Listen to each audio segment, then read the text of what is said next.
સુરત ખાતે પ્રધાન નરેન્દ્ર મોદી જે આવી રહ્યા છે ત્યારે લોકોમાં ભારે ઉત્સાહ જોવા મળી રહ્યો છે। હાલના તમે દ્રશ્યો નિહાળી શકો છો કે જે હેલીપેડ ખાતેના છે। હેલીપેડ ખાતે મોટી સંખ્યાની અંદર લોકો અત્યારે ઉપસ્થિત છે। ત્યારે અત્યારે જુનિયર મોદીના વેશમાં એક અત્યારે બાળક જોવા મળી રહ્યું છે। આપણે તેની સાથે વાત કરીશું। શું નામ બેટા તારું? કયા વેશમાં અત્યારે તમે આવેલા છો? मोदी जी આ વિચાર ક્યાંથી આવ્યો?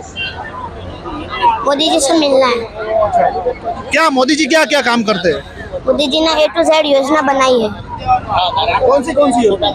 A for Ayushman Bharat, air strike in Pakistan, B for Beti Bachao Beti Padhao bullet train, C for corruption free India, D for Diwali and Ayodhya digital India, E for electrify India, F for farmer फसल बीमा योजना, F for फार्मर फसल बीमा योजना, G for GHT ZDP Ganga clean, K for Kedarnath development, N for NaMo India. अच्छा, कैसा लग रहा है मोदी जी से आप मिलने वाले हो? क्या आप कैसा महसूस हो रहा है? बहुत अच्छा हुआ। तो आप किसके साथ आए हैं? मम्मी पापा के साथ। ચોક્કસથી લોકોમાં પણ ભારે ઉત્સાહ જોવા મળી રહ્યો છે। ત્યારે જુનિયર મોદીના વેશની અંદર જે છે કે અત્યારે એક નાનું બાળક જે છે કે અત્યારે મોદીજીને મુલાકાત માટે આવ્યું છે।